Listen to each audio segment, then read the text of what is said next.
Hello? Hello, Nancy. Yes. Hey, this is Daniel Ott from the Edge broadcast. Hello. How are you? Well, I'm better than I deserve. How about yourself? I'm sitting down. Well, Nancy Restar, welcome to the Edge broadcast. Thank you. Now, I'm very happy to be here. well, whereabouts in the country are you? I'm up in northern New Mexico in a place called Taos County. Okay, and I don't want to, I may not say the right thing politically or whatever. I mean, is that a reservation? Just asking. No. Well, there is a reservation here, which is a pueblo, the 13 northern pueblos, and the one here is called Taos Pueblo, the Red Willow people. Red willow people. Why is that? Well, the red willow grows all around the pueblo, and it's a revered plant because of the medicinal properties. Mm-hmm. Medicinal. Are there psychological things? I mean, do they enhance your? Well, that's where they got aspirin. Okay. Yeah. Did not know. Well, Yeah. okay. So you are involved with Star Ancestor Films. Tell us about that. Yeah. Well, I'm finishing it. Actually, I've been working on it since 2005, and a long time. And we're just gearing it up. We're just in the sweetening process now. Okay, good. And yes, it's a very unusual film. There's been nothing anywhere near like it. Okay, what is the film? What's the film about? It's interviews with Indigenous people from all over the world, mostly American Indian, but then I have people from Central America, Mayan, Aboriginal from Australia. I predominantly wanted to keep it mostly American Indian. And in the beginning, it was very hard because this subject has been kept close to the sleeve or glove, because everything else that was let go was taken. So took a long time to really be able to get the information I needed. And I had to go down to Central America because in the beginning, I had a real hard time getting it here. And I did several interviews down there and then came back up here and was able to put together 2 books, which my film is based on my books, but it really is different because I go back to Afghanistan and Iraq and Somalia, and Jim Mars is in it.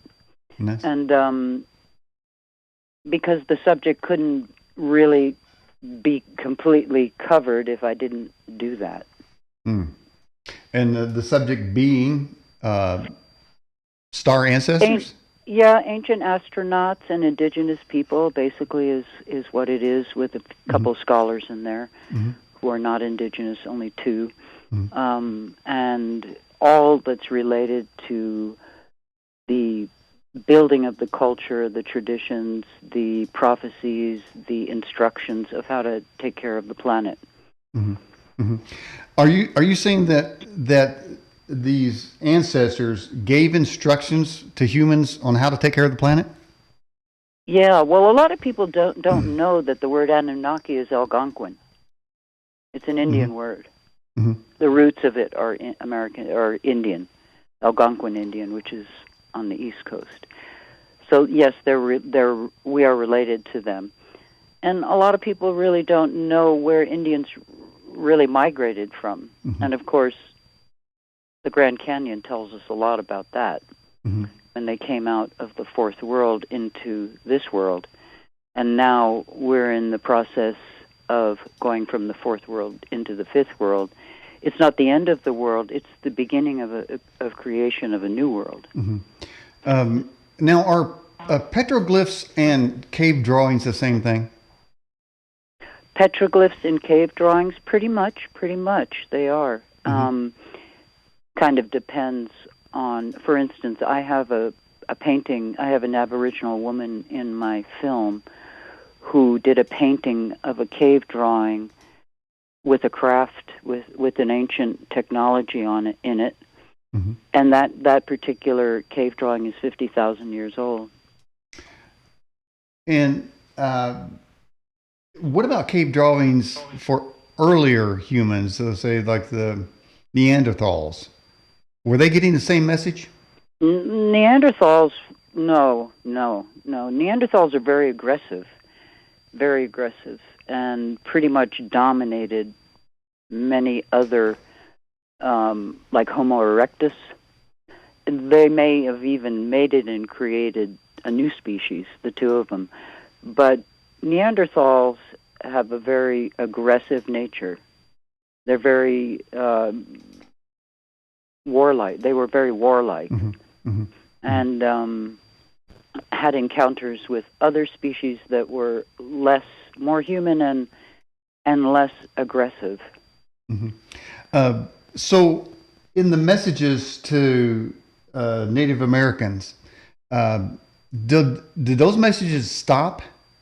Or are they still coming? Well, the messages are still coming, but in a different way, because one of the things that really frightened the Spanish, particularly in this part of the country when they came up here, for instance, you have the Hopi who did the snake rattle dance. And those kind of things really, the Spanish were Catholic and came from a different culture with different beliefs, mm-hmm. and were frightened really by some of the medicine and abilities of American Indians at that time when they came here. One of the gentlemen who is in the film, whose grandfather was high in the medicine, they call him headman of the Kiva, said that his grandfather told him that in the old days, that when they went in the Kiva, they would exit the Kiva on light and go out into space and come back. That's why they always say that Indians keep moccasins under their pillow so they know where their bed is. Okay. So, but presently, okay, so the messages that I see, for instance, the cave drawings and the petroglyphs, and I would imagine there were maybe some voicings. I don't know.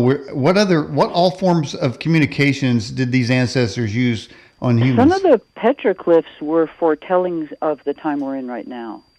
So they were left as messages for what we're enduring right now, because their relationship was closer to being able to receive information of the changes, the cycles. For instance, with the Maya, they're able to deduct and collaborate cycles of days, months, weeks, even years, but they can't see into the future, or they can't see, way back in the past that they weren't living in. And what they say, they call these beings the Maksuls, and that the Maksuls have the ability to not only traverse the universe, but that they also know what's coming in the future. They know the cycles that are ahead of us. Mm-hmm. Mm-hmm. And it's very hard to find a medicine person nowadays. You can't, because they're gone. There aren't any, really. There are some here. You could call them a cacique. A cacique is a person who can press organs and move things around for you and do healings, but a medicine person can heal a broken bone. Or, for instance, I served a woman on Taos Pueblo who was 104, never been to a doctor ever, broke her leg once and fixed it herself with a wild flower that grows here. And she told me that her dad, who was the medicine man, not only for here, but they would get in the buggy and go down to Colorado to treat people, because the Utes are over there, and even to treat Hispanic people. She told me that he had a rock that was not a shiny rock, but a black rock that he could put on somebody's organ where the pain was or where the infliction was, and that he could see right into the body through the rock. So it was like a X-ray machine. Mm-hmm. And I know I served her when she treated other people, and I remember one of the times I was serving her, which means I would hold things for her. I would stand near her. If she needed anything, I would get it for her. But she did all the medicine, because obviously I was not knowledgeable on that. But I was studying under her. I was apprenticing under her. And I watched her pull an emphysema out of someone's lung, through herbs and prayers and a certain medicine that she used, that I use now. So, yes, those medicines still exist. Very few people collect them or know where they are anymore. Sounds like they go to the white doctors. I mean, the witch doctors. Yeah, I call them that.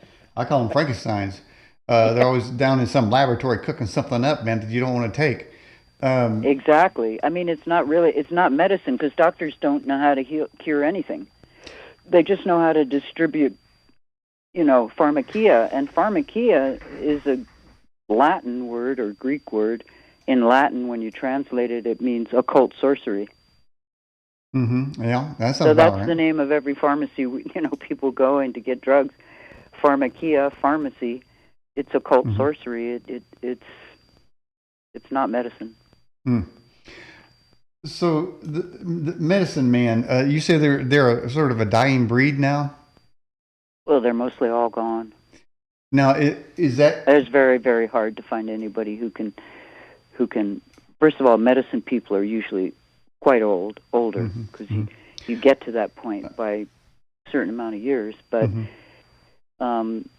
they just don't exist because there's no one to study with. Right. You could be gifted, you could receive it through family lineage, but it's still a process of learning, and there's no one teaching. Let me ask you something, Nancy. If you were given a few thousand acres of land, or maybe a whole state, let's just say that a whole state was given to Native Americans, and to do whatever they want, and to be able to be completely cut off from any connection with the government or anything. It almost like it was your country. Would Native American Indians, would they want to recreate the past of the way they used to be? That is, develop medicine men and try to find the herbs and information that was lost, or would they always? Or is it that kind of thing, wishful thinking, and the majority would never go back to, say, I don't want to say TP living, but to a more authentic, natural type of way of life? Well, I mean, I do know a couple of medicine people who are in South Dakota, and they are able to maintain their rituals every day, and they are doing it. And I've seen how this one particular man, who is a Yeska, which is a Oglala word for, or Singatu, actually, Singatu being rosebud, for treating the community. He is like a spiritual leader of the community, but not one of those chiefs that, is on the circuit. Well, he stays right where he is to serve his community. Yeah. Now, I'm not necessarily talking about a medicine man or healing. I'm talking about in general. Is there a longing deep in the soul and the spirit of the Native Americans to return to a way of life? I think so, but it's not realistic at this time. Yeah. I mean, the Pueblo is closed. It's been closed for a year. You can't even go on it. All the Pueblos are closed, pretty much. There's a few that are open, but so. And why is that? Nobody's, because of COVID. They're still closed. They're still locked down. And that's a very good question. Why is it? Because, most of the people who live there, a lot of people are artists, and how they make their income and how they survive is through setting up they've got their gallery stores and everything on the Pueblo. Well, those are closed, and there's no tourists. And it's, you can't go on. It's still locked from last March. So that's not a good thing. Mm-hmm. Chief Dan George in the movie Outlaw Josie Wells said that just reminded me. Said he said the white man has been sneaking up on the Indians for a long time, and it sounds to me like the white man, and in this case the white government of the United States, is sneaking up on the Indians again. They just won't stop. Well, they want the land, because what happened is most of the reservations are rich in minerals and oils, and they want that. So they've gone. A lot of tribes have gone into business with the oil companies, which is unfortunate. Mm-hmm. And when you have a nepotistic group at the top, the same people get put in the same place. It's like we can't get rid of the people in Washington. Well, it's the same thing on the reservation, which actually is under renegade law. It's a prisoner of war camp. It is not a free and sovereign nation. As far as it goes. It is not. But a lot of people like to think that it's a sovereign nation, but it isn't. It's under renegade law. All right, we have people watching the show, and they're sending in questions. So let's get you through a couple questions here. Doreen out of live chat says, Nancy, do you have any information on Planet X? No. All right, let's go to the next question. Put Yahweh first. Ask Nancy, did Cherokee do the Cherokee have any relation to the Paleo Hebrews? No, because actually, basically, we're Arabic. You see, my name in my language is a Sumerian word. And a lot of people think that Cherokees wore turbans because Queen Elizabeth said how good they look on us when they visited her. But no, Cherokees are Arabic people, and Sequoyah didn't create that alphabet. He determined what those letters were, but he did not create that alphabet. That was already created in an older language, so in an ancient language. So the star ancestors communicated with early civilizations. Wouldn't they have known, though, through that communication, that later, say in this time and day and age, that the American or the Native Americans would be a decimated people and under subjugation by a criminal government? Not necessarily. The first treaty that American Indians, at one time, were 52 nations strong. All of them together, all of them got along. They were spread all over the country, and were nomadic people, too. And the first treaty that was ever signed was in 480 A.D., and that was signed here in the United States on Turtle Island, which is actually the mother lode. It's the mother culture going all the way down to the Maya, because the Dakota language is similar to the Peruvian language. Everything is really all the roots are to be found within the languages. So if I'm not a good gifted with languages, but some people are, and they know the derivatives of some of the words, the roots of where they came from. Like my name in my language is a Sumerian word, and I was told that by the Cherokee people, where they gave me the name. So, and that's why they found so many Egyptian artifacts in the Grand Canyon. All of what they found down in there was all Egyptian and Buddhist, actually. Yeah, that's a big fat cover-up right there from this government here. Earlier you mentioned... Yeah, and also that's how they created the Federal Reserve, because they took all that gold out of there and they melted it down. And that was some of the gold that went into the Federal Reserve Act for creating the Federal Reserve. They stole it. Go figure. How do you pronounce your name at NV/hyphen or Nivea? Oh, Nivea. That's part of my entire name, which I don't publicize it because nobody could pronounce it anyway, and it's just not something. I only use the first couple words. Okay. Okay. Earlier you mentioned there was a healing of a leg, and you mentioned some wildflower. Do you know what that flower was? Yes, it's what is it called? It'll come to me. That's okay. It's No pressure. paintbrush. Paintbrush. Yeah, it's that paintbrush. It's an orangish. You create a poultice. I have an herb farm, and I make my own medicine. Nice. For instance, I got one of those Bill Gates ticks, for Massachusetts, Mm-hmm. a Lyme tick. Yeah. Unfortunately, I never saw any ticks here, and then I got bit twice on the same arm at 2 different summers, and it really can kill you. Hmm. And I treated it myself and got rid of it. Only have a little bit in my knee, but that is a bioweapon they created and released into the public. Mm-hmm. The Lyme tick. It's really debilitating. Oh, that's unfortunate. Really yeah. So I make all my own medicine. Nice. Kaleido Gold, Kaleido. Uh-oh. What do we got here? We had a phone disconnect here. Let's call her back.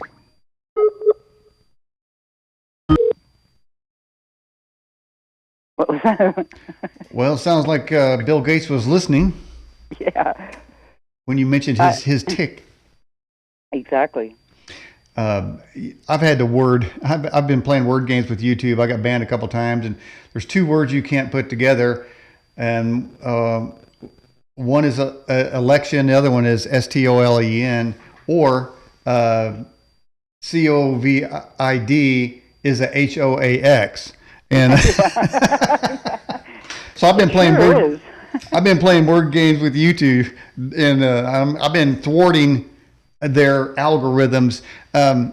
Nancy, got a question from our moderator, Jade, who's moderating our chat. We're streaming on our YouTube channel and right off our website, and both of those have chats, and both of those chats are combined. They're actually really one chat. Okay. I did want to say one thing before about this word koyaanisqatsi. Oh, okay, go ahead. A Hopi word. Okay, it's being kind of mistranslated. Okay, what it actually means is a way of living that by its very nature demands another way of life. Well, I like that. Give me that again. It means, koyaanisqatsi really means, it's not a world out of balance, okay? But what it means is a way of living that by its very nature demands another way of life. Mm. Wow. That is really profound, Nancy. I really am going to look into that one. Let's get to this question here. This is from our moderator, Jade, moderating the chat. She says, do you have any stories about the Skinwalker Ranch? No, I don't know anything about it, and I made the mistake of, they asked me that on the Travel Channel, and I wish I had never answered it. Mm-hmm. But I don't. I'm trying to stay on the blessing side of things. Mm-hmm. Understood. And I don't get into the skinwalkers I have a lot of Dene friends, and I have Dene people in my film. But what I tried to deliver is the prophecy that was given to them by the corn pollen deities. And stay away from the boogeymen and the haunted house and Dracula and all that stuff, because we're getting that 24/7. I guess we won't be talking about the dog man either. So wait. So you want to stay on the blessing side of things. I understand that. There are skinwalkers. I've had very old people, Dene people, tell me about it. But I didn't delve into it because that's not what my mission is. My mission is to dissuade the fear that Madison Avenue has created around this subject and all the lies that has been created around this subject, and to just bestow the gifts of creation, which is where the blessings lie and where these beings thrive. They thrive in beauty. They don't thrive in fear.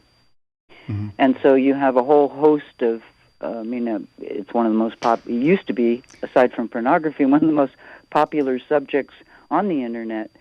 Now I don't know, because I stay as far away from it as I can because I don't want it to pollute my intention.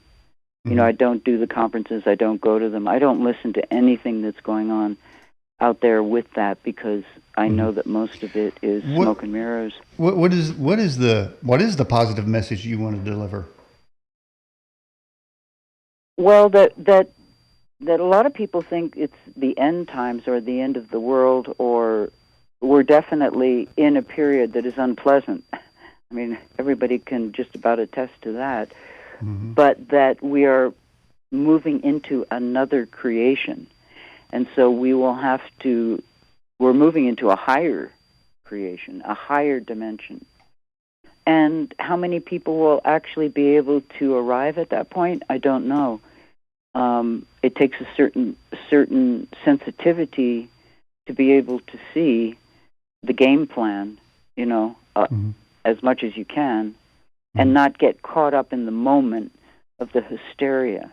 Because once you get addicted to that fear and that hysteria and that topic and that subject, then you waste a lot of time, you know? Well, I understand that. You know, so I'm just trying to bestow the blessings that they have given to this planet. And I'm not into the fear propaganda about them being this or the Anunnaki were bad. They weren't bad. The Anunnaki were not bad. And as I said, Anunnaki is an Algonquin word. All right, it's an American Indian word. Okay. I have this question from Rose. So, Nancy, how do you find out if you have Native American ancestry in you? I believe I may be related to someone who is a Native American. Well, I had to get it documented through my family, going back into the 1800s. I did not try to go into the Cherokee Nation because my great aunt is Bonnie Parker, the bank robber. And one of the things, the misconceptions about Bonnie Parker is that it was about the Federal Reserve Act and the taking of the gold. That's why they did what they did. They robbed the banks to try to give the money to the people. You know, Hollywood has a way of twisting history. But my great aunt is Elizabeth Bonnie Parker, the bank robber. And what she was doing was fighting the Federal Reserve Act, the taking of the gold, and everything that happened with Rothschild. There were people that were fighting it. Now, the guy she was with was more of a criminal, but she was a poet. Okay. All right. Nancy, we have this question from Australian Ben, a previous guest. Says, Nancy, is it true medicine men diagnose illness through feeling vibrations in the sick? Is this similar to healers who see energy realms?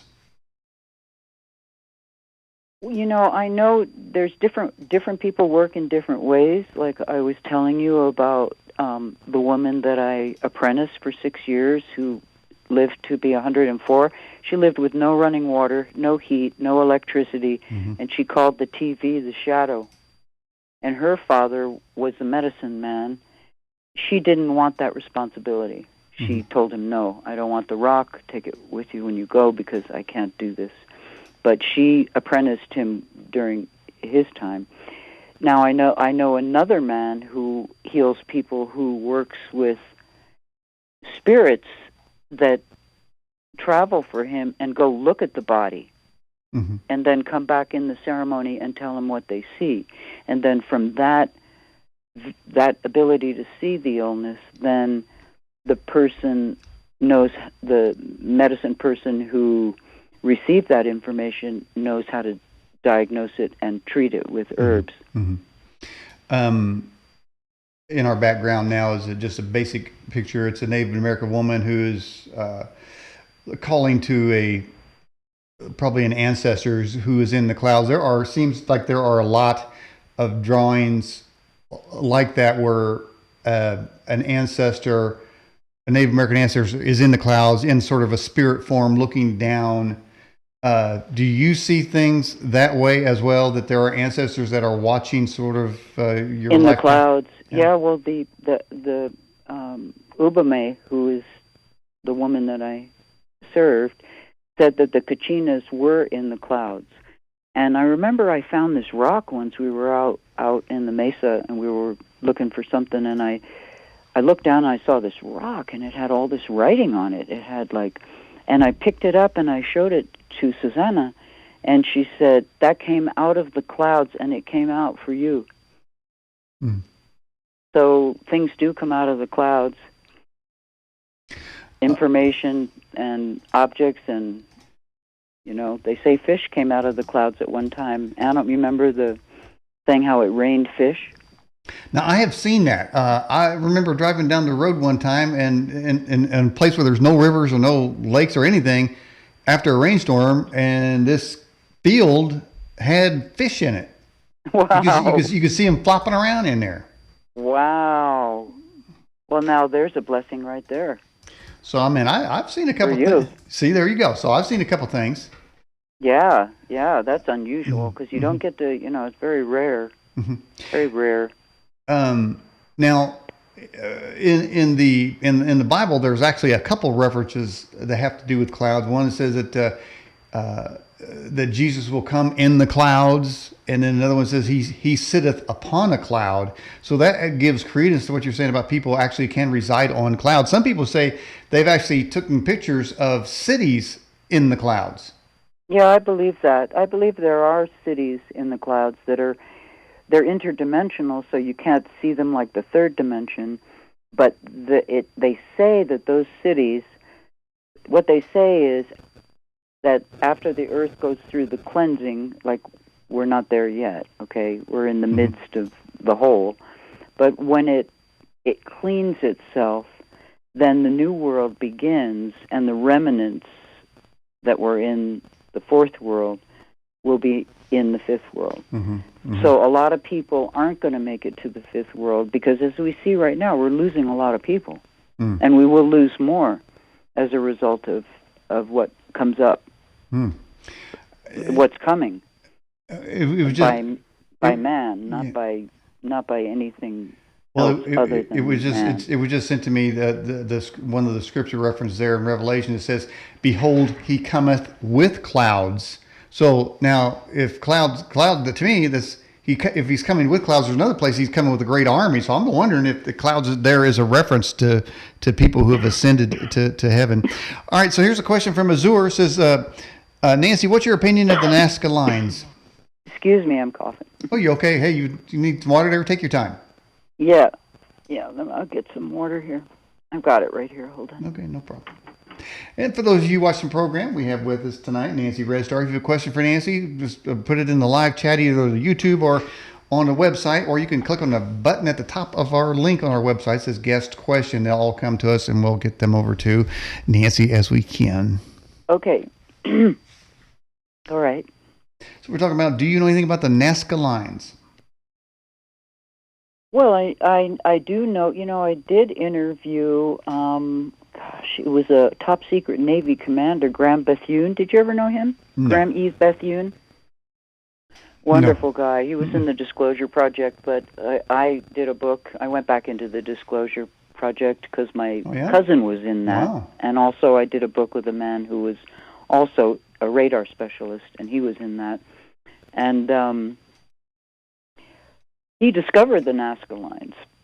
This top secret Navy commander, he was the first one to fly over them. I mean, other people who lived there knew. Mm-hmm. But as far as seeing them from above, yeah. Wow. All right, we have this. He passed away. Oh, I'm sorry to hear that. Sorry. All right. Doreen says, Nancy, are American Indians suffering from COVID? Yeah, they are. I mean, they're very isolated. Well, how's it getting over there if they're isolated? They're still locked down on the Pueblo. You can't go on there, They're not allowing anyone other than the Pueblo people to go in and out, and so I would consider that to be too long. It's not necessary now. Are a lot of folks anticipating getting the vaccine? Unfortunately, yes. Are you for or against the VAC? But it's not even that. If you go to the website, it says this is not a VAC. To one of them, Mm-hmm. All It right. says it's a operating system, You're right. Yes, it does. and that's what it is. It's not a vaccine. All the doctors from all over the world. I mean, I'm a member of Robert F. Kennedy's CHD. I've known him for a long time, Mm-hmm. and you know, he's doing a lot of good work. Clearly, You yourself, is, from what I gather, from what I'm getting, you're not expecting to take it. no, I'm not taking it. Hmm. It's experimental. Mm-hmm. Mm-hmm. Mm-hmm. All right. The bear, who does our bear report on our program every week, asks this question. It says, Nancy, did Native American Indians ever encounter ancient giants?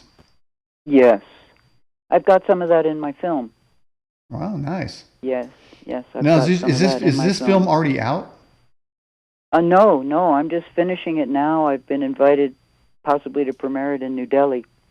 Mm-hmm. Because, you know, what's going on here in the film industry is not much that I'd like to be a part of. Mm-hmm. I did get some inquiries from Sony, but again, you know what Sony stands for? Hit me. Standard Oil of New York. Well, there you go. Yeah. So I doubt it would probably go in the closet. I haven't figured out how to distribute it because it's such an odd situation. And I feel that my best bet is internationally Mm-hmm. because of what's going on here. I mean, the theaters aren't open, and I don't necessarily. I think I would want to, premiere it. There's a film festival in New Delhi, near New Delhi, that I may. I just don't know yet. I haven't. Because of the situation is so strange, I haven't figured out exactly how I want to do it. It's a very different film, too. It's a very artistic film. What makes it artistic? Well, all my books are fully illustrated, and there's a lot of artwork in it that each person, I mean, most of the Indian people that are in my book are artists, mm-hmm. and that have a connection to the subject in their art.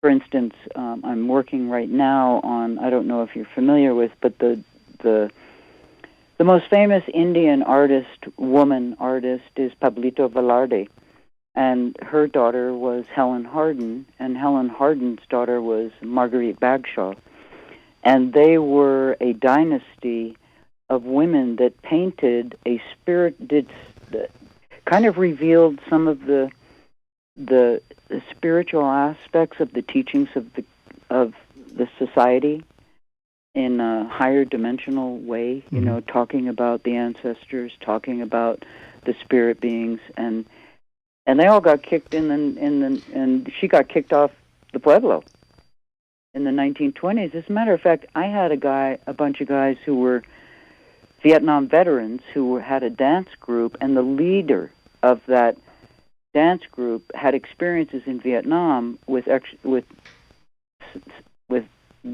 ancient visitors. Mm-hmm. And then right after Roswell happened, a bunch of these veterans went out to Roswell and met beings, and they said that they spoke Tiwa to them. They spoke their language. So I was going to go down there with the director at the time, who passed away. That's why I ended up directing, to the Pueblo to interview these guys. And they went to the governor to say, we have a film crew coming down. And he told them that if you do that interview, I'll see you in jail. And they had signed a compact after Roswell with the United States government not to talk about Roswell at all, any of them. That's why it was so hard, because they had already agreed not to speak on this subject. Mm. Whether it be Roswell or any other interactions. There was a $10,000 fine for talking to extraterrestrials. It's a law. Mm.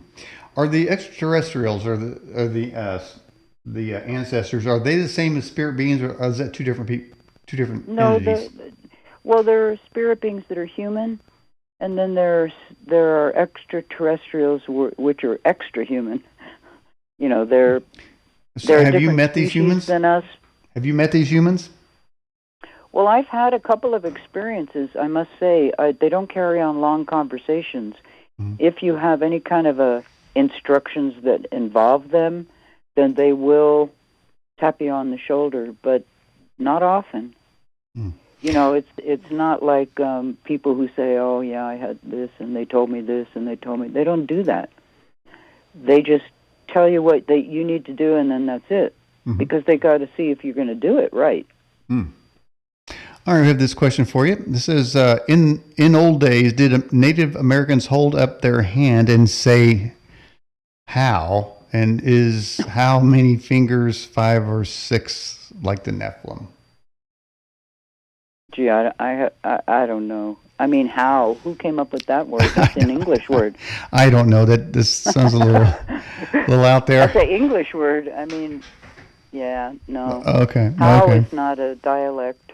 Okay. Of indigenous I think it's people. probably a tongue-in-cheek question there. I think that's a Hollywood term. Well, there you go. Buffalo Bill wrote about encountering 6-fingered giants. Did Native Americans have similar stories, and did they ever tame a Bigfoot? Well, I do have old drawings of Native Americans and giants in my film. As far as taming a Bigfoot, I don't know if that's necessary. Do you believe there are portals? Well, first of all, I believe there's an inner Earth. Okay, and that's one of the prophecies that comes up a lot in the future. Okay. Be it the Cree or the Lakota or some other peoples that, for instance, here where I live, you could walk from one of the pueblos in underground tunnels from, let's say, the San Ildefonso or possibly Santa Clara Pueblo or Nambe, that area. Underground, you could walk all the way to Hopi. Mm-hmm.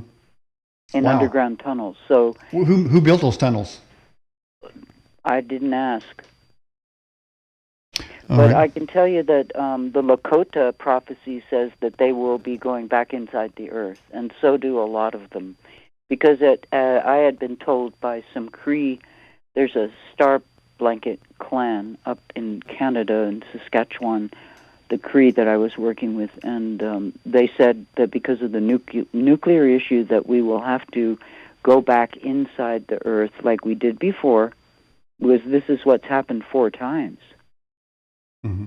That we've had to go inside of the earth, which is not accessible to anybody other than the people who are invited in there. Meaning you couldn't get the military in there. They can't go in. Mm-hmm. It's in another dimensional wave, that they cannot get in no matter as much science as they have. Mm-hmm. That's why they're hanging all up there in the Antarctic, because the opening to the portal up that goes all the way through is up in the North Pole, and that portal goes all the way through the planet to the other side. Wow. And there are beings and suns in there and woolly mammoths and Bigfoot and all of the creatures that they said went extinct. A lot of them went inside. Mm. Wow. Did the Great Spirit create the star ancestors? Well, Great Spirit is actually woman. Alrighty. Tell us about this one. Tell about this lady. Well, it's just that a lot of people, this woman is called Great Spirit, and she sits on the right-hand side of the Creator because she is his favorite. If it's a he, I mean, you presume that the Father is a he. And man is to carry the seeds and also to protect the Great Spirit, which is woman, and to protect the Creator. Protect the Creator from what? To protect the Creator by guardianship of the earth. and protecting the seeds to replant and recreate all the systems that need to be created for sustenance. And so that is what man's responsibility is, to protect the Creator, to protect his teachings, to protect the instructions and the guidance, and is the guardian. Well, would that be the right word, protect? Would that be more like carrying out his will? Not really, no. It is also, it was said to me by a person an Indian person, is to protect woman and protect the Creator. Okay. Not that the Creator can't protect himself, but that's not it. It's that to defend the Creator and to stand for the Creator and all of the beauty that the Creator has given us on this planet, which, without the tampering of humans, would still be beautiful. No doubt about that. Smoke C out of the live chat says, Nancy, do you know the best way to counter inflammation with natural remedies? Well, yes. I mean, I do use turpentine. You know, that's from the 1840s, and that was one of the remedies that the woman I served used. And so I used an 1840 recipe that's still being bottled and is still available. Yeah, I was aware of the use of turpentine. It seems kind of weird to me, but I do know that is a fact. Yeah, I take it orally. Okay, wow. Yeah. Doreen asked, when will the end of this age be? I'm not sure that any human really knows that. You know, I mean, we're in it. We're at the end of the cycle. But how long that cycle lasts really depends on the people who, I guess... Does the end of the cycle end in catastrophe? It ends in a purification. You know, because in order for they're literally destroying everything. They're destroying with the geo, you know, up above. Okay, right. With the aluminum and the barium, and it's killing my apple trees, and it's killing plants, and then it's not good for people either. And it's, you know, the earth is being devastated right now. But it is able to regenerate itself, and it will. An Iroquois man, a headman of the Longhouse, said to me, she's just going to stand up and lift her skirt up and shake it. Because the planet is feminine. It's a feminine planet. Alrighty. What attribute does it have that makes you say that? What? What is the feminine attribute of the planet? Mother Earth? Yeah. Okay, so Mother Earth as giving sustenance to its inhabitants? Well, it's a mother culture. It's a mother culture of people. It's a mother planet. It is Mother Earth. Is this Mother... It's a female. Is Mother Earth married? To all her children. To everything she creates, she's married. Okay. Does she have children? You know, you say Mother Earth, Father Sky. You know, Father Sky is father. The father is considered. I say Father Time too. That's a good one. Yeah. Okay. Yeah. Okay. Just checking. How do we move? This is from Mickey V. How do we move or accept the higher creation?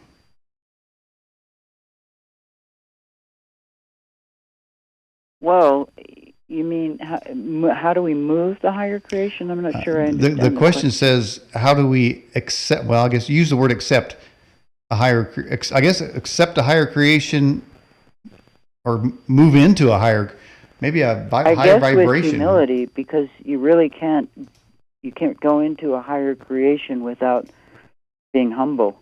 And I think that's a big problem for a lot of people, is that we've been through a material world led to believe we're greater than we are.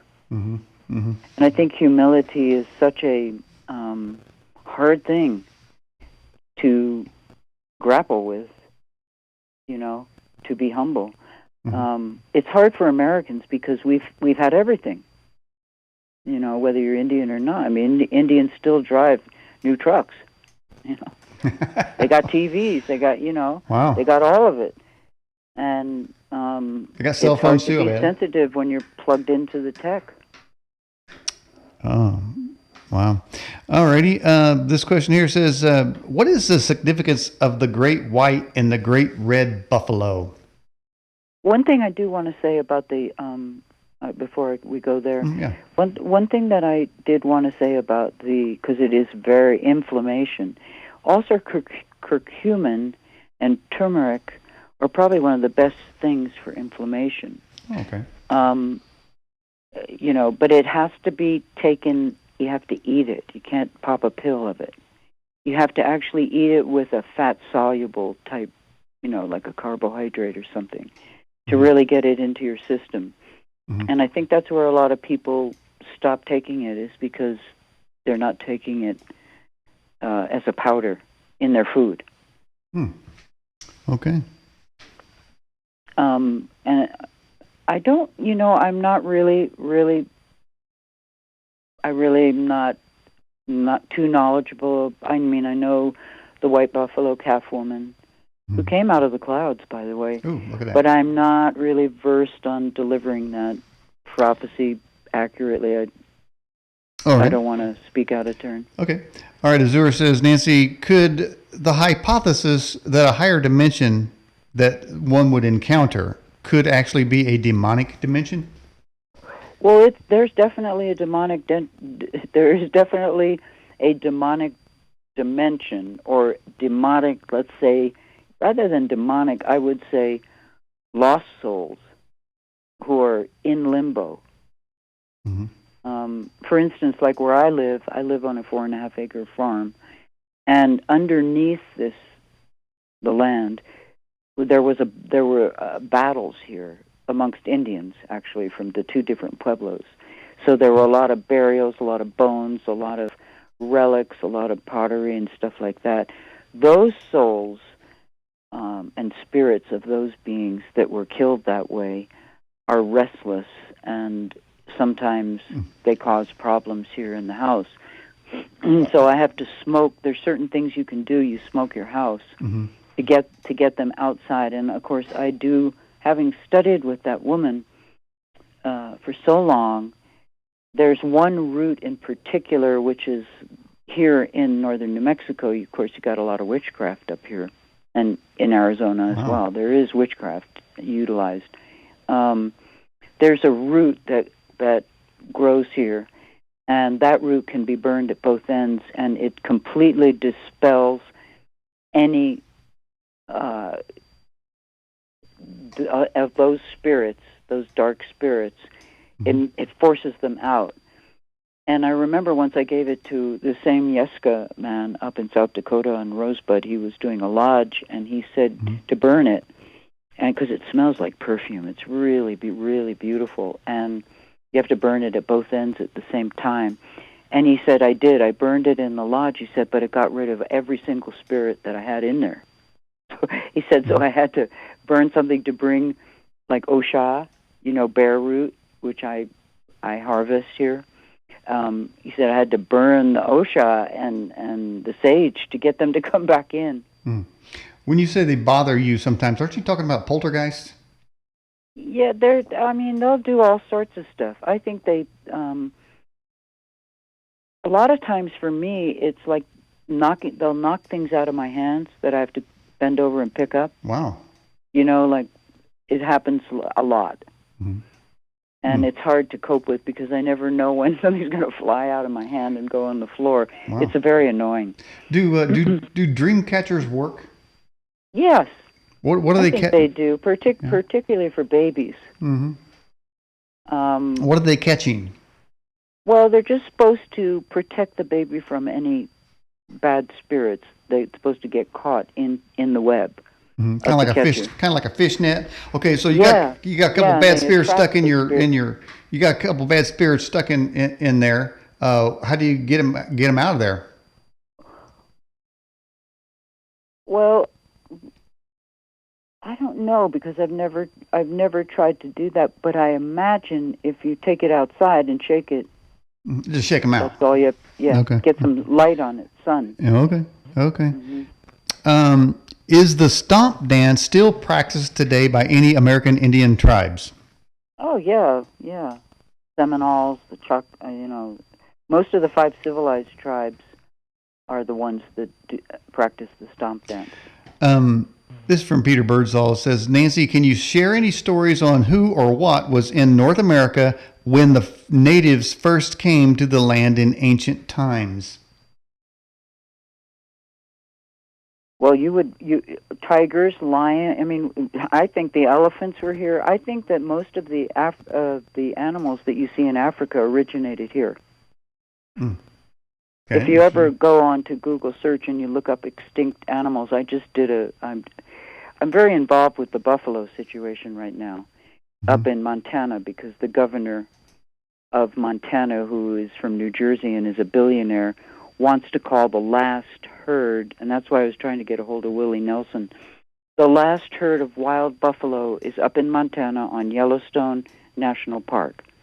And there's about 2,500 of them that, through DNA tests, prove that they are pure blood from the original buffaloes.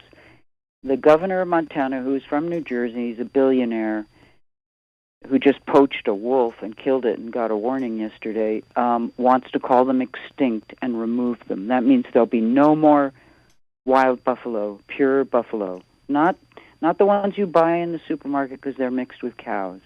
But these are the last ones. And so I'm trying to get people to write the governor and say, don't do it. Mm-hmm. Because my great-grandfather on the English side, my great-grandfather was John Burroughs. He married a Cherokee, and that Cherokee was my great-grandmother. Okay, he was married again, and he was the first American naturalist writer.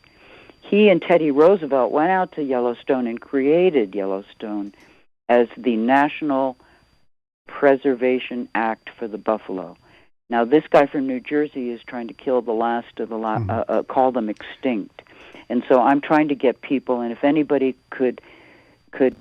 would be interested, I can email you the governor's email to write him and tell him not to do this because he's violating the Preservation Act, the National Preservation Act for the wild buffalo. Yeah, they kill them, they attack them, they hang them upside down, they hate them. They hate them. Sounds like the white man's not only sneaking up on the Indians still, he's sneaking up on the last herd of buffalo. That's right, and you kill the buffalo, next is the Indians. You know? Wow. So if anybody's interested in contact, just putting in, we just need as many people emailing him as possible to tell him not to do it, and I'll send his email to you. Yeah, he sounds like a woke tard. All right, Melanie Petals says, Nancy, have you heard of Saint Germain legend and Nessara? Yeah, I have heard about it. I did have a dealing with it a number of years ago. I was approved for funding for 3 films. One with Leonard. I was executive producer of a film about Leonard Peltier.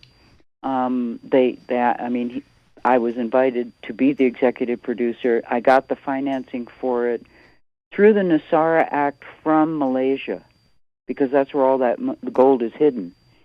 And I don't know about any Washington, D.C. Nessara. I know about the Nessara related to the Black Eagle Trust that Kennedy signed. And so that is the money, I believe, from the Saint Germain Trust that is supposed to go to humanity. It's not the money that's supposed to go to your universal basic income. That's not what it is. I was approved for $7 million. So there is funding in there. And then the next thing they did is remove the president of Malaysia, put him in an army base, and he passed away there. But he never revealed where the gold is hidden. Nobody knows except for a few people that it's that don't talk. Well, somebody pointed out in the live chat that maybe one of the reasons they want to kill that herd of buffalo is for the carbon footprint. I don't know if you're aware, but it slipped out during the presidential debates. During those months, this person named AOC said that in her Green New Deal that one of the things they want to do is eliminate meat. I know. And so that same sounds to me like this is going along. Everything, every whacked out thing they ever imagined that they said, oh, this we said it, but we really don't believe it, is what they're rolling out right now. I know. So, and that's why on the Hopi prophecy rock, they call them the two-hearted. Okay, I call them fork-tongued bastards is what I call them. What? I call them fork-tongued bastards. That's right. There's two kinds of people, the Hopi say, the one-hearted and the two-hearted. And the two-hearted have a different path than the one-hearted. The one-hearted were told to follow the Creator and bring your planting stick. And that's all I have. And if you want to follow my ways in the spiritual path, then you follow me. And that's what I have. Mm-hmm. And then there's another group of people called the two-hearted, and they're on the line above, on the rock, above the one-hearted, but their heads are not attached to their bodies. And they are moving into oblivion. So they will self-terminate. Well, that's good news there. Well, what about this? They're definitely going to self-terminate, and they're not that far away. Yeah. But unfortunately, if they think that they're going to self-terminate, they want to take everybody with them. Well, that's what I always say about people who believe in abortion. Once you do to them, I say, once you do a retro-abortion on yourself and prove your allegiance to that philosophy. But when you say planting, what do you mean planting? Planting what? Like planting corn. Okay, because now corn is the food of creation. Okay, in many, almost all tribes. Okay, so corn is the food of creation, so that you can pray with it and you can eat it. Yeah, you can have corn pollen prayers, and you can also survive with corn. There's a lot of things you can do with corn. Well, I know that the Indians bailed out the Puritans and the Pilgrims by teaching them how to plant corn, so there would be something to that. Now, I'm a planting fool myself. I've been planting raspberries, strawberries, blackberries, blueberries, this fruit tree. I mean, a veritable cornucopia of things and herbs and such myself. So now does that mean I'm single-hearted? It means you're a one-hearted, yeah. Okay, I'm a planting fool, so I guess I'm already... Where are you? What state are you in? In the middle of Indiana. Okay, you're in Indiana. Yeah. Yeah, that's an area they like to flood out, huh? They want to take away all the farms. Well, there are a lot of farms are disappearing in Indiana, but now one thing is that supposedly Indiana or Indianapolis was named because Indiana had the most amount of different Indian tribes in the very beginning. I don't know if that's true. That's just what they say. Well, the Dakota Empire went all the way to Minnesota and Indiana. Mm-hmm. Yeah. Mm-hmm. All right. How would America look with a Cherokee chief for president? Well, at this point, I don't know. Because the whole system is so corrupt, it wouldn't make any difference. Mm-hmm. As far as I'm concerned, because it's being run by a foreign entity. It's not being run by the people who stand up and talk. Mm-hmm. Okay, so they're getting their instructions from a foreign entity. So I don't think it would make any difference. It would probably be a good thing if things weren't the way they are. Mm-hmm. But at this rate, anybody who goes into that system is compromised.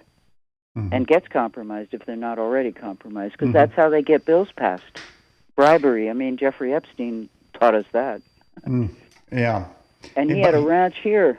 And he didn't kill himself either. No, he didn't. He's in a hot tub in Israel. You got a couple one-liners. You got a couple one-liners here and there. Well, I'm part Sephardic. Okay, I'm not full-blood Indian. Okay. I'm Sephardic, English, and Indian. So I do have a little bit of vaudeville in me. Okay. Well, I like to be an Indian in spirit. what steps must I take? Well, to What be an path must I Indian walk? in spirit. Yeah, I want to Well, be. I think you're doing what the most important thing, which is planting. I mean, if you're planting all that food, then Mhm. then you're in the spirit, because the spirit goes back to the earth, Mm. and it goes to the sky, Father Sky, Mother Earth, Mhm. Mhm. and that was what we were taught by the ancestors that came from the stars, is how to function in this world, because evidently we don't know how. Well, I didn't know that all the planting I've been doing in my drive to plant. I mean, I'm driven to plant. I mean, every time I go to Walmart, I want to rescue all the trees that are being starved to death because they're not even watering; they're usually laying over. I want to rescue them, but I didn't know that there was a spiritual context to that. Well, it's a living medicine. Those are living I mean, you'll stay healthier eating what you grow than you will buying anything from the store these days. Because look at everything. And the one thing now is of course, a greenhouse, because you got to protect it from what comes down from the sky. Well, I'm also a beekeeper. Do I get any? You're kidding? You're a beekeeper too? Yeah. Wow. How old are you? I can't say on this show. People think I'm only 39. I'm staying right there. You must be pretty young if you're doing that much planting, because I'm having a hard time. Well, I'm just wondering, do I get any extra spiritual credit for that? Yes, you do. Oh, thanks, Nance. Appreciate it. Just don't forget to take a little bit of food, and if you have any relatives that have passed away, just leave some strawberries out for them, because they still like to eat in spirit form. Okay. Well, you got to feed the spirits, leave a little coffee, leave a little... Spirits got to eat. Sometimes they like a little alcohol. Wow, party. Just put it in a cup by their picture, put a couple strawberries in there, and sometimes you wake up in the morning and everything's gone. Wow. I'm thinking that's Bigfoot, okay? So I don't know. I do know spirits got to eat, but it sounds to me like you say that they like to partay. Well, they like to eat, and they like to be remembered. Okay. I mean, if you don't put anything out for them, it's like a little flower. That's what altars are. Do you walk around the ground in bare feet? Yeah. Okay. I walk outside in bare feet as much as I can, but I got prickers here because, New Mexico. But, yes, I do. I mean, I wore moccasins all winter long, put it that way. What star do you think humans have the most connection to? I don't know, but as indigenous people, we have the connection to the Pleiades, which is is more than a star. It's a galaxy, as far as I know. So do you have Cherokee in your background? Yes, I'm Cherokee and Anishinaabe. I'm enrolled with Red Lake through Cherokee relatives of mine that are also Anishinaabe. So it wasn't going to be possible for me to go into Cherokee because of Bonnie Parker. The lineage, the progeny, the offspring of those who were on the Trail of Tears, have they inherited any sort of damage from that? And is there a healing that needs to even today take place as a result of that? Well, yeah. I mean, in my family ended up in Oklahoma from North Carolina. Right. That's where they ended up. So that's split up because those are two separate reservations. Well, what I'm saying is if those ancestors, is it necessary for them to, through their life, to go through some sort of healing process as a result of the damage that was inflicted upon them, or is that just was their ancestors and nothing transferred up through the line? Well, I think it travels through the DNA. Whether or not generations down, it's still traumatized. It's a trauma of the spirit.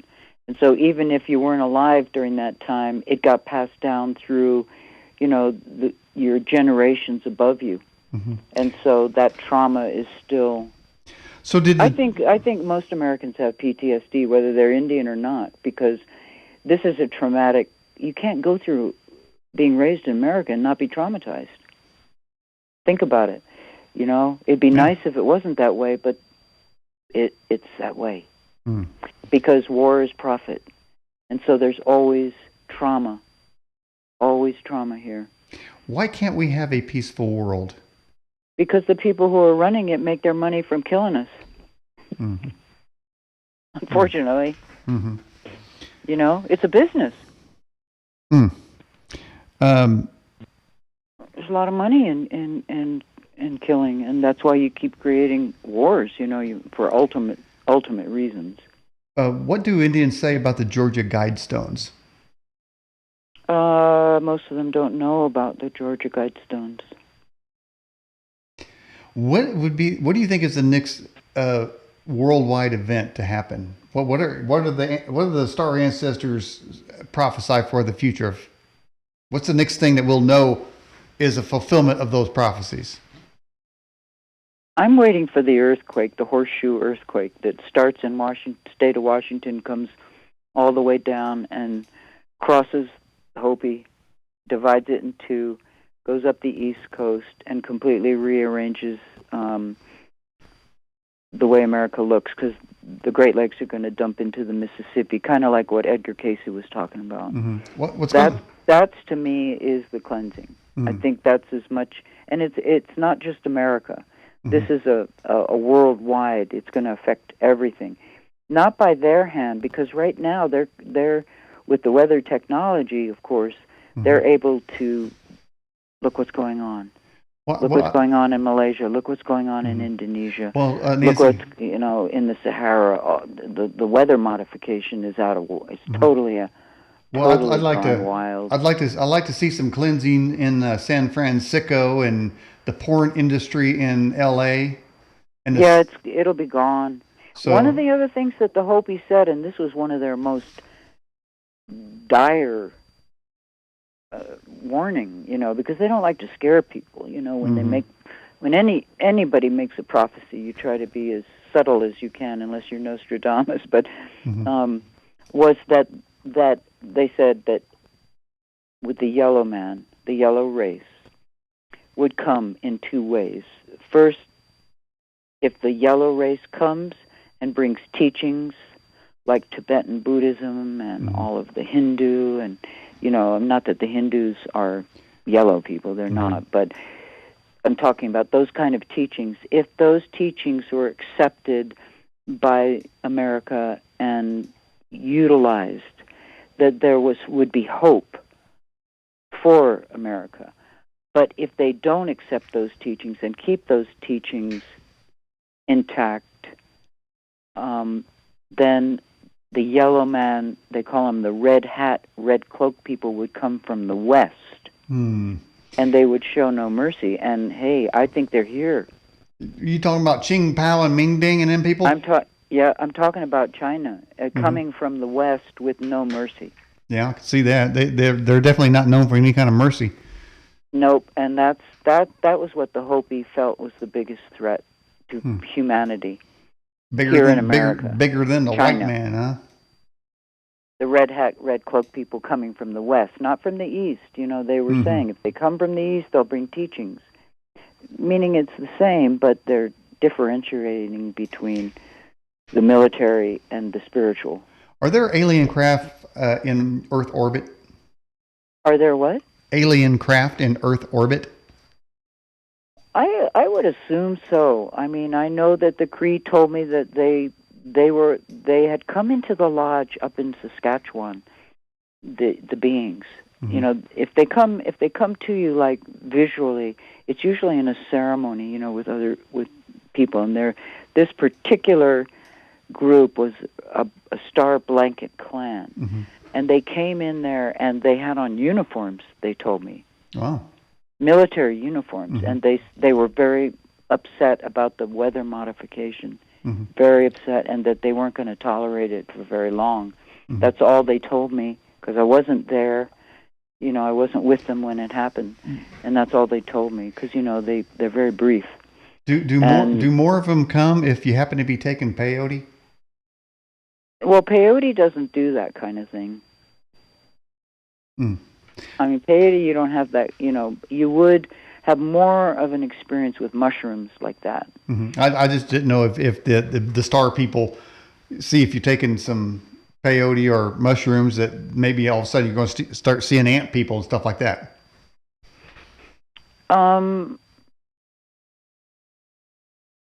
Well, I don't. The ant people are the Egyptians, really. Really? And would the ant people also be considered insectoids? I don't think they are. I think they're human.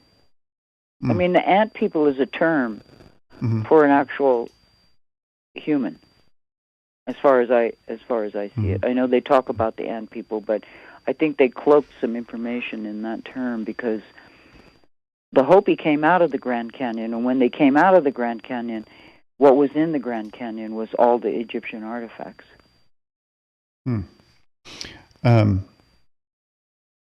Melanie Petal says, do you tell people the healing benefits of earthing and grounding? I can testify for myself, it helps the body, mind, and spirit. I believe in it 100%. What is the actual methodology of that? Is the body connects with the earth and it like draws it out? Bad stuff? Yeah, it's like people who are tree huggers and stuff like that. Some people, I live on a farm, so all I have to do is go outside to connect, Do you have animals? I don't have chickens and goats and all of that. I do have animals, but I don't. What I have is the same thing you have, is garden fruits and a lot of wild medicine, because I use a lot of the medicine that grows wild and make tinctures here for people. So I use the herbs that are wild crafted. Nice. Is what I do. Have you ever been visited by inner earth people? The inner earth people, not that I know of. I don't remember them ever. They're out there. I did have an experience out in Cahokia. You know the Cahokia mounds, right? Not familiar. In Ohio, the Hopewell mounds. Yeah. Okay, yeah. The great mound culture. Well, the mounds that we see at Hopewell were really just the gate to 16 acres of pyramids. That's what was there that they destroyed. See, I'm a revisionist historian, because we haven't been getting the right history. They don't want people to know that the pyramids were there in Ohio, and that those mounds were just the gates. Now, we got some mounds here in Indiana, in Anderson. That's right. And you also have are you near Illinois? No, right in the middle of the state, so no. Okay. But I've been through that state. There was a cave in Illinois where they found plates, gold plates with Cleopatra's name on it. Really? Yeah, when I go through Illinois, I can't wait to get out of that state. So I try to stay away. But that was interesting information that you just give us right there. May 777 says, Nancy, what message has the star people given to your ancestors? Well, from I'm trying to think how I can, solidify it into one statement. The instructions really, I would say, boil down to the base of how to take care of the planet. The animals are not here to serve us. We are supposed to take care of the animals. Okay. And then everything that grows alive, we are supposed to. And humanity has chosen to go with the material world, which takes us away from that. And futuristically speaking, they want to merge the material world with the human world. And that goes very much against the teachings of the ancestors. That doesn't mean you can't benefit from technology because they have technology. They don't have to come here. They can disassemble their molecular structure and convert a particle to a wave or a wave to a particle via the pineal gland of the human brain. That's why they want to plug that thing way up in your nose, up to your pineal, is to destroy that. I thought they're trying to hit That is our time travel trunk. You don't want anybody putting anything up there near where your pineal gland is, because that is how you time travel. And we have the ability to time travel. Not everybody does.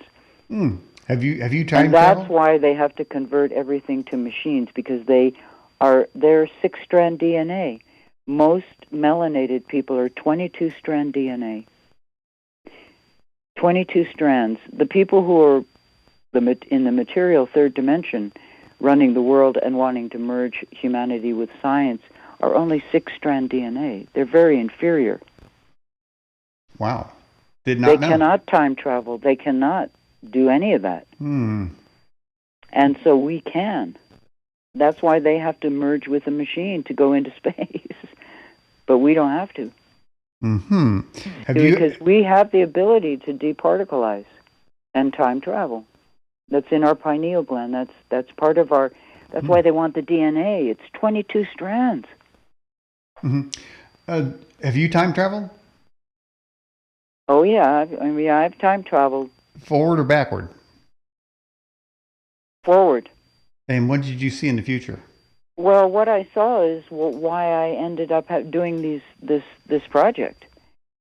I saw when I was a child, I had a reoccurring nightmare, and it lasted for years, and it was the same one.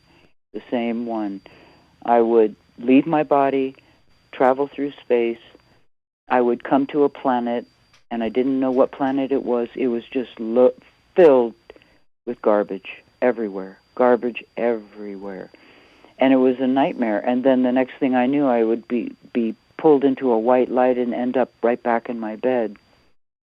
See, I've had medicine people work on me and lift my body off the ground with eagle feather to get a doctoring.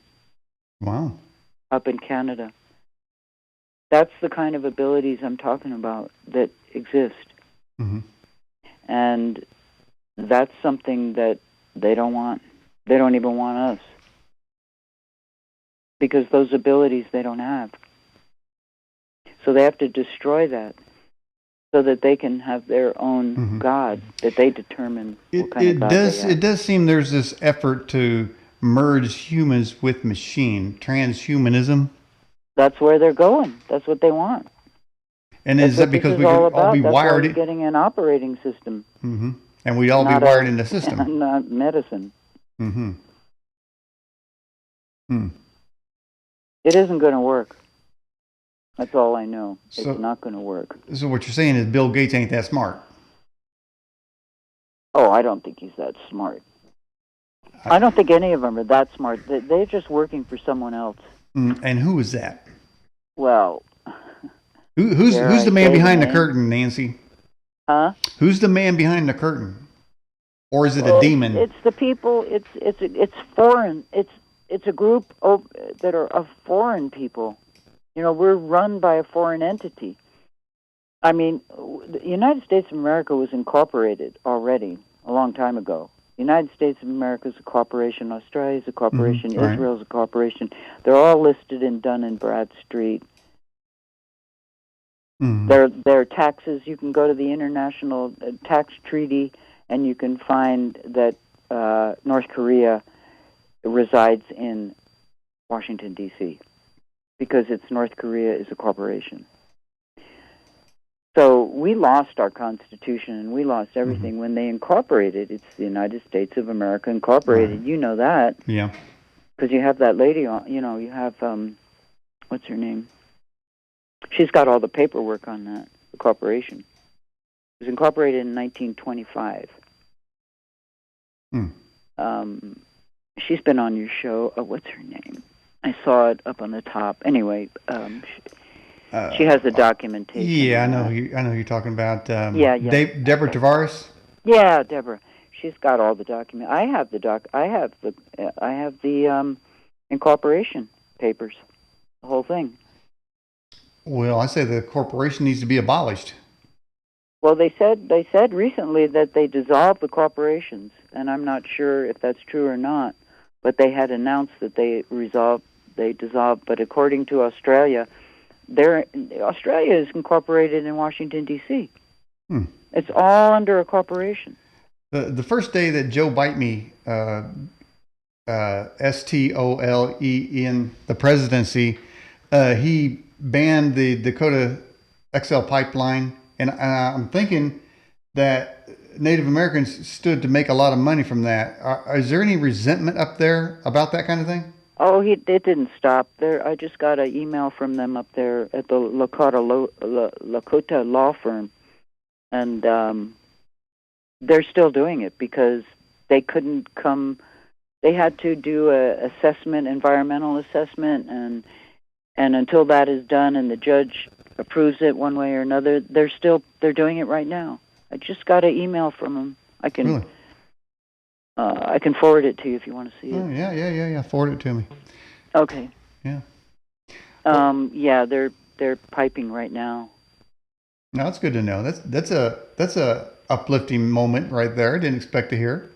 Yeah, I know. You think they weren't doing it, but no, they've been doing it all along, and they were just anticipating. They're even complaining that Biden isn't responding to them on Standing See, Rock. I just don't like the way the law firm. I don't like the way my Indian brother's being treated. I know. Well, they do want to do away with oil. Yeah, that goes back to the Green New Deal. Plan. Yeah, so the buffalo can get hit in the head with a windmill. Yeah. I mean, these guys are nuts. It's unfortunate, but you're right. Well, Nancy, we're getting near the end here. We've got a couple minutes left. Anything you'd like to say about your upcoming movie, your website, anything like that? You go right ahead. Well, the StarAncestersFilm.com, if anybody wants to get a hold of me, any questions about anything. And it will be announced on the website where the first, premiere will be. I don't know if I'm going to go stream it. It's just the censorship. I don't want to have any problems in that respect. So that's why I was looking overseas, because I would have much easier time in India. At least premiering it and bringing it back like Jimi Hendrix, Yeah, I like India, man. They're always uplifting, upbeat people. It seems like. Yeah, especially the Sikhs. The farmers. They're really giving them some trouble. Because the Sikhs are different than the Hindus, but the farmers are Sikhs, and they're the warriors, really. Yeah, I got to ask him about the cows walking around New Delhi.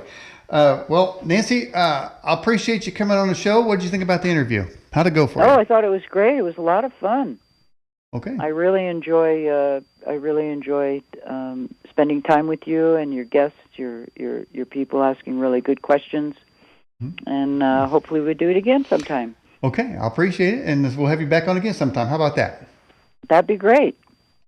Okay, Nancy, stay safe and keep gardening in Mother Earth and keep planting. You too. Thank you very much. You bet. All right. Bye-bye. Bye-bye. All right, everybody, that was...